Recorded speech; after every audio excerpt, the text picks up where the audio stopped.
Hi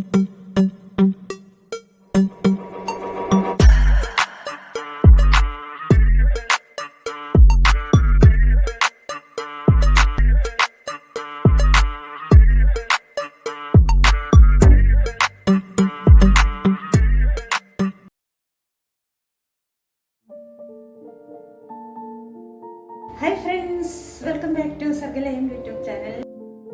രാജസ്ഥാനിലെ ജയ്പൂരിലെ ഈ കുളിരണിഞ്ഞ പ്രഭാതത്തിൽ രാജസ്ഥാൻ യാത്രയുടെ പുതിയ വിശേഷങ്ങളും കാഴ്ചകളുമായി ഞാൻ നിങ്ങളുടെ മുമ്പിൽ വീണ്ടും എത്തിയിരിക്കുകയാണ്. ഇന്നലെ രാത്രിയിൽ ജയ്പൂരിലെ ഹോട്ടൽ പർപ്പിൾ ഓർക്കിഡിൽ ഞങ്ങൾ എത്തിച്ചേർന്നു. ഭക്ഷണം കഴിച്ച് എല്ലാവരും സുഖമായിട്ട് ഉറങ്ങി. ഇന്ന് ജയ്പൂരിലാണ് യാത്രയുടെ തുടക്കം. രാവിലെ തന്നെ എല്ലാവരും റെഡിയായിട്ടുണ്ട്. ബ്രേക്ക്ഫാസ്റ്റൊക്കെ നമുക്കിവിടെ തന്നെ ലഭിക്കും. ഇവിടെ ഈ ഹോട്ടലിൽ നമുക്ക് എല്ലാവിധ സൗകര്യങ്ങളും ഒരുക്കിയിട്ടുണ്ട്.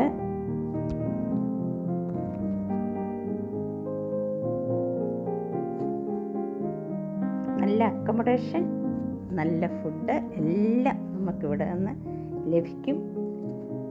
അങ്ങനെ ബ്രേക്ക്ഫാസ്റ്റിന് ശേഷം ഞങ്ങൾ ജയ്പൂരിലെ പ്രശസ്തമായ സ്ഥലങ്ങൾ സന്ദർശിക്കും. അപ്പോൾ നമുക്ക് തുടർന്നുള്ള ജയ്പൂരിലെ കാഴ്ചകൾ കാണാം.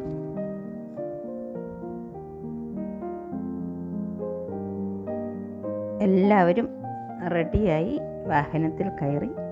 ഇനിയും വർണ്ണശബളമായ കാഴ്ചകളാണ് നമ്മളെ കാത്തിരിക്കുന്നത്.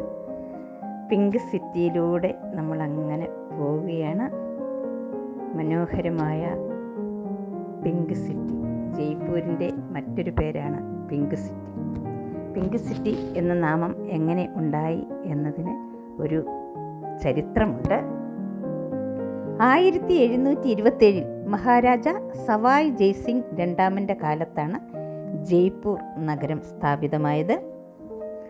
1876 ബ്രിട്ടീഷ് രാജകുമാരൻ ആൽബർട്ട് എഡ്വേർഡ് ജയ്പൂർ സന്ദർശനത്തിനെത്തിച്ചേർന്നു. ബ്രിട്ടീഷുകാരുമായി അന്ന് നല്ല സൗഹൃദത്തിലായിരുന്ന അന്നത്തെ ജയ്പൂർ രാജാവ് അദ്ദേഹത്തെ വരവേൽക്കാൻ നഗരത്തിലെ നിർമ്മിതികൾക്കെല്ലാം പിങ്ക് കളർ നൽകി. അങ്ങനെയാണ് ജയ്പൂർ നഗരം പിങ്ക് സിറ്റിയായി മാറിയത്. ഇന്ന് പിങ്ക് സിറ്റിയെ ലോകം മുഴുവൻ അറിയും. ഇന്ത്യയിൽ വിദേശ ടൂറിസ്റ്റുകൾ ഏറ്റവും അധികം എത്തുന്ന ഇടമാണിത്. കടും നിറങ്ങൾ തീർക്കുന്ന വർണ്ണങ്ങൾ നിർമ്മിതികൾക്ക് മാത്രമല്ല, ധരിക്കുന്ന വസ്ത്രങ്ങൾക്ക് പോലും ഉപയോഗിക്കുന്നു. ഭൂപ്രകൃതി ഉപകരണങ്ങൾ എല്ലാത്തിലും വർണ്ണങ്ങളും. ജന്തർ മന്തറിലേക്കാണ് ഞങ്ങളിപ്പോൾ പോകുന്നത്. യുനെസ്കോയുടെ ലോക പൈതൃക പട്ടികയിൽ ഉൾപ്പെട്ടിരിക്കുന്ന കല്ലും മാർബിളും ഉപയോഗിച്ച് നിർമ്മിച്ച 19 വലിയ ജ്യോതിശാസ്ത്ര ഉപകരണങ്ങൾ ഇവിടെയുണ്ട്. ഞങ്ങളുടെ ഗൈഡിൻ്റെ വിശദീകരണം നമുക്ക് കേൾക്കാം.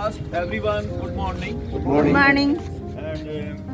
My name is Mahesh Sharma and I welcome all of you in Jaipur city.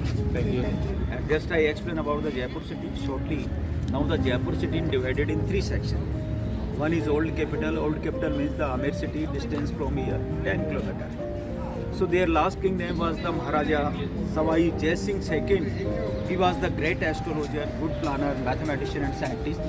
So he planned the new capital according Vastu. Because new capital planned by the Maharaja Sawai Jai Singh II. So Jai means Jaipur and Jai means Jai Singh. On dated 18 November 1727, Maharaja Sawai Jai Singh given the foundation of the Jaipur city. But during in 1876, so Jaipur 6 number ruler name was the Maharaja Sawai Ram Singh II. So Sawai Ram Singh II given the Jaipur city new name is Pink City. Behind the region, then I will tell you. After 19th century is the out area of the Pink City. That city we call the new city and modern city. Your hotels and that location come in the new city. And now we visit the Pink City and first we visit the monuments. The monument's name is the Jantar Mantar. Jantar Mantar is no magic system. Jantar means instrument and Mantra means calculation. So ancient time, that time the rulers had no voice. Jaipur city. So first I already told you, he was the great astrologer, good planner, mathematician and scientist. First Jantar Mantar made in Delhi in 1724. Second in Jaipur, third in Mathura, fourth in Banaras, fifth in Ujjain. Jaipur Jantar Mantar is the well up to date Jantar Mantar given here. 13 astronomical instruments. Mostly instrument working in sunlight. No sunlight, no working. Then we will go near the instruments. Then I will explain about the instruments. Jaipur മഹാരാജാവായിരുന്ന സവായ് ജയ്സിംഗ് രണ്ടാമനാണ് ഇത് സ്ഥാപിച്ചത്. ജന്തർ എന്നാൽ ഉപകരണം എന്നും മന്ദർ എന്നാൽ കണക്കുകൂട്ടലും എന്നാണ് അർത്ഥം. ഉപകരണങ്ങൾ ഉപയോഗിച്ച് നഗ്നനേത്രങ്ങൾ കൊണ്ട് സൂര്യൻ, ഭൂമി, സൗരയൂഥത്തിലെ മറ്റ് ഗ്രഹങ്ങൾ ഇവയുടെ സ്ഥാനവും ചലനവും നിരീക്ഷിക്കുന്ന ഒരു വാന നിരീക്ഷണ കേന്ദ്രമാണിത്. ഒബ്സർവേറ്ററി ജന്തർ മന്ദർ ഇന്ത്യയിലെ 5 ജന്തർ മന്ദറുകളിൽ ഏറ്റവും വലുതാണ് ജയ്പൂരിലെ ജന്തർ മന്ദർ.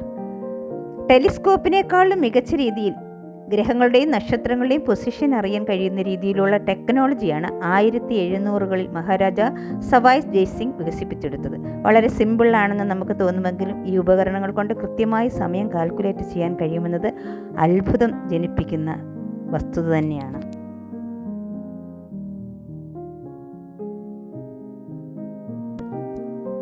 ആദ്യകാലത്ത് ജ്യോതിശാസ്ത്രവും ജ്യോതിഷവുമായിരുന്നു ജന്തർ മന്ദറിൻ്റെ ഉദ്ദേശം.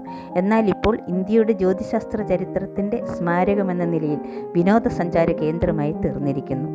18ാം നൂറ്റാണ്ടിൽ സമയവും മാസവും കാലവും പ്രവചിച്ചിരുന്ന ജ്യോതിശാസ്ത്ര യന്ത്രങ്ങളുടെ ഉദ്യാനമായ ഈ ജന്തർ മന്ദറിൻ്റെ കാഴ്ചകൾ നിങ്ങൾക്കും ഇഷ്ടമായെന്ന് കരുതുന്നു. ഇഷ്ടമായാൽ ലൈക്ക്, കമൻറ്റ്, ഷെയർ ചെയ്യുക, സപ്പോർട്ട് ചെയ്യുക. Okay, by.